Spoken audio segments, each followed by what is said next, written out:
guys, it's Mrs. Cox. Today we're going to read The Three Little Pigs by James Marshall. Once upon a time, an old sow sent her 3 little pigs out into the world to seek their fortune.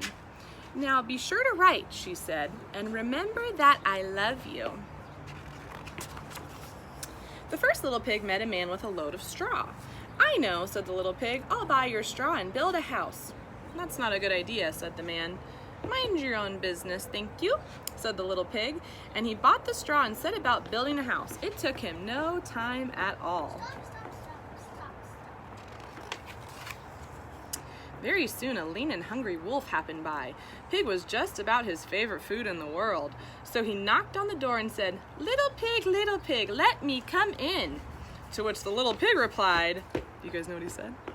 "No, no, no, not by the hair of my chinny chin chin."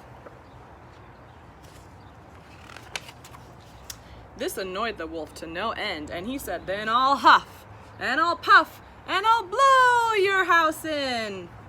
"Go right ahead," said the little pig. So the wolf huffed, and he puffed, and he blew the house in, and he gobbled up the little pig.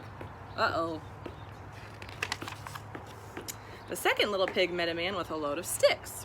"I've got it," said the little pig. "I'll buy those sticks and build a house." "I'd think twice about that," said the man. "Oh, pooh," said the little pig. "What would you know?" And he bought the sticks and went to work building a house. "Very pretty," he said. No sooner had the little pig settled into his pretty house than the wolf happened by. He was still hungry, and he said, little pig, let me come in." To which the little pig replied, "No, no, no, not by the hair of my chinny chin chin." Uh-oh. The wolf didn't care for that at all, and he said, "I'll huff, and I'll puff, and I'll blow your house in." "Ha, ha, ha," said the little pig. So the wolf huffed, and he puffed, and he blew the house in, and he gobbled up the little pig. Oh no. Now the third little pig met a man with a load of bricks. "These bricks will make a fine, sturdy house," said the man. "Capital idea, my good fellow," said the little pig. So he bought the bricks and set about building a house. It took him quite a bit of time, but it was well worth it. "Nice and solid," said the little pig. "Nice and solid." But no sooner had the little pig moved in than he noticed the wolf loitering about. And the wolf, who was still hungry, said, little pig, let me come in." To which the little pig replied, "No, no, no, not by the hair of my chinny chin chin." Well, the wolf had heard that before, and he said, "Then I'll huff, and I'll puff, and I'll blow your house in." "Oh, don't do that," said the little pig. But the wolf huffed, and he puffed, and he huffed, and he puffed until he was quite blue in the face. The house stood firm. "I'll try another approach," muttered the wolf, and he put on his most dazzling smile. "Little pig, I was only teasing," he said. "By the way, tell that Farmer Jones has the most scrumptious turnips. Shall we go pick a few?" "Oh, I'm much too busy now," said the little pig. "What about tomorrow morning?" "Excellent," said the wolf. "I'll come for you at 6.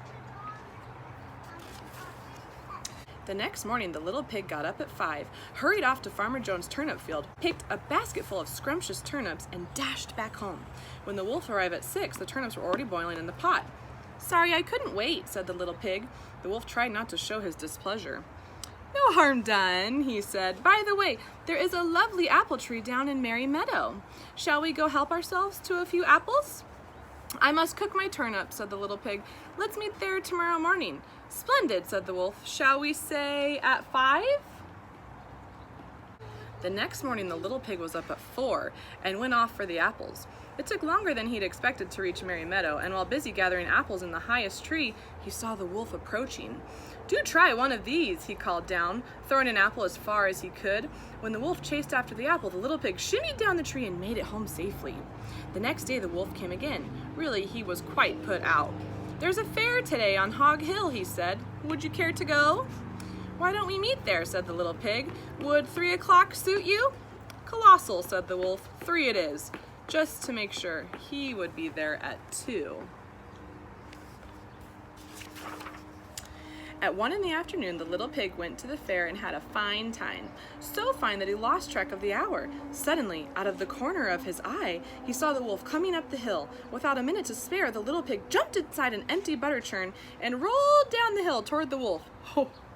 Well, the wolf was so scared, he ran all the way home. That evening, the wolf went to the little pig's house and told him how frightened he'd been by a great round thing that came down the hill. "Frightened you, did I?" said the little pig. "That great round thing was a butter churn, and I was inside." This was simply too much for the wolf to stand. "I've been nice long enough," he said. "I'm going to eat you up right now," and he climbed onto the roof. When the little pig saw this, he put a big iron pot in the fireplace and quickly stoked the fire. "Here I come," cried the wolf. "Dinner time!" Oh no. "You can say that again," said the little pig, and he cooked the mean old wolf and gobbled him up. Oh no. I hope you liked that fun new version of the Three Little Pigs. I'd never heard that version before, right? Have you guys heard that one? So fun. Well, I can't wait to see you guys all tomorrow. I figured since this weekend was Easter, we'd do a fun Easter science experiment tomorrow and dyeing eggs naturally with different fruits and vegetables you might have around your house. Can't wait to see you. Bye.